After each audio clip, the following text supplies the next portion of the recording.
அல்லல்கள் நீக்கவே அடிமை ரூபம் கொண்டார். ஆறுதல் தருபவர் ஆண்டவர் சாயலாய் மாற்றிடுவார். அல்லல்கள் நீக்கவே அடிமை ரூபம் கொண்டார். ஆறுதல் தருபவர் ஆண்டவர் சாயலாய் மாற்றிடுவார். ராஜாதி ராஜனே தேவாதி தேவனை போற்றி துதித்து பாடிடுவோம். ராஜாதி ராஜனே தேவாதி தேவனே விண்ணோர் வணங்கிடும் விமலநாதனே.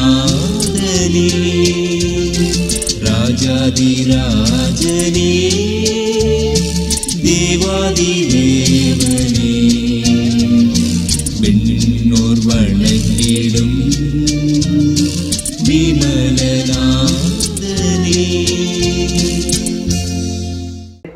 கர்த்தருக்குள் அன்பானவர்களே, அனுதினமும் கிறிஸ்துவுடன் தியான வேலைக்கு உங்களை அன்புடன் அழைக்கிறோம். இன்றைய தியானத்திற்கான வேத வாசிப்பு சங்கீதம் 100 வசனங்கள் 1 முதல் 5 வரை. தியானத்திற்கான தலைப்பு ஆராதனைக்குரியவர். சேனைகளின் கர்த்தர் பரிசுத்தர் பரிசுத்தர் பரிசுத்தர், பூமி அனைத்தும் அவருடைய மகிமையால் நிறைந்திருக்கிறது. ஏசாயா 6:3. உசியா ராஜாவின் மரணத்தால் குழம்பி போயிருந்த ஏசாயா தேவாலயத்தில் கண்ட தரிசனத்தில் கர்த்தருடைய சமூகத்தில் நின்ற சேராபீன்கள் சேனைகளின் கர்த்தர் பரிசுத்தர் பரிசுத்தர் பரிசுத்தர் என்று துதித்து கர்த்தரை ஆராதனை செய்யும் ஒரு காட்சியை கண்டார். துக்கத்தில் மூழ்கியிருந்த ஏசாயா அத்தரிசனத்தில் ஆண்டவரை ராஜாவாக மாத்திரம் அல்லாமல் ஆராதனைக்குரியவராகவும் கண்டதற்கு ஒரு காரணம் இருக்க வேண்டும். ஏனெனில் சில வேளைகளில் நாம் மனிதர்களையும் பொருட்களையும் அதிகமாய் நேசித்து அவைகளை ஆராதிக்கிறவர்களாக மாறிவிடும் சந்தர்ப்பமும் உண்டு. நாம் அதிகமாய் நேசிக்கும் ஒருவர் அல்லது ஒரு பொருள் நம்மை விட்டு எடுபடும் போது அது நமக்கு வேதனையை ஏற்படுத்துவது இயல்புதான். ஆனாலும் அது நமது கடவுளாக மாறிவிட இடம் கொடுத்து விடக் கூடாது. உண்மையில் நாம் எதை ஆராதித்து கொண்டிருக்கிறோம் என்பதை பரிசோதனை செய்ய ஒரு சிறந்த வழி, காலையில் எழுந்ததும் முதலில் உங்கள் உள்ளத்தை அழுத்துவது எது என்பதை சிந்தித்து பாருங்கள். தொடர்ந்து பல நாட்களாக ஒரு குறிப்பிட்ட எண்ணமே உங்கள் சிந்தையில் வந்து கொண்டிருக்கிறதா? ஜாக்கிரதை, சில வேளை அதுவே உங்கள் கடவுளாக உருவெடுத்து கொண்டிருக்கலாம். அருமையானவர்களே, காலையில் நீங்கள் கண் விழித்ததும் உங்கள் உள்ளத்தில் நிறைந்திருப்பது எது என்பதை கவனியுங்கள். நாள் முழுவதும் அதையே நீங்கள் சிந்தித்துக் கொண்டிருக்கிறீர்களா? அதுவே உங்கள் கடவுளாக மாறி அதையே ஆராதிக்கிற நிலைமை உண்டாயிருக்கிறதா?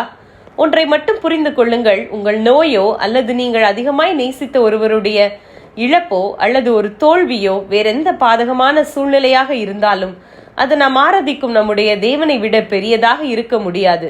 எனவே இறந்து போன மனிதரையும் இழந்து போன அநித்தியமானவைகளையும் இன்று நினைத்து ஏங்குவதை விட்டுவிட்டு நமது பார்வை உயிரோடு இருக்கும் நித்தியமான தேவாதி தேவனை நோக்கி திரும்பட்டும். நமது துக்கங்கள் களிப்பாக மாறட்டும். நமது சிந்தை அவருடைய நினைவுகளால் நிறையட்டும். நம்முடைய நாவுகள் நமது உள்ளங்களிலிருந்து எழும் ஆராதனை துதிப்பாடல்களினால் கம்பீரித்து மகிழட்டும்.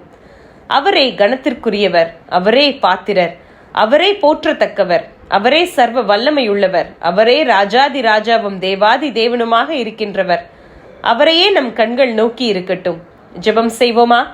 ஒருவராய் சாவாமையுள்ளவரே, சிங்காசனத்தின் மேல் வீற்றிருக்கிற எங்கள் தேவனுக்கும் ஆட்டுக்குட்டியானவருக்கும் துதியும் கனமும் ஸ்தோத்திரமும் மகிமையும் என்றென்றும் சதா காலமும் உண்டாவதாக. ஆமேன்.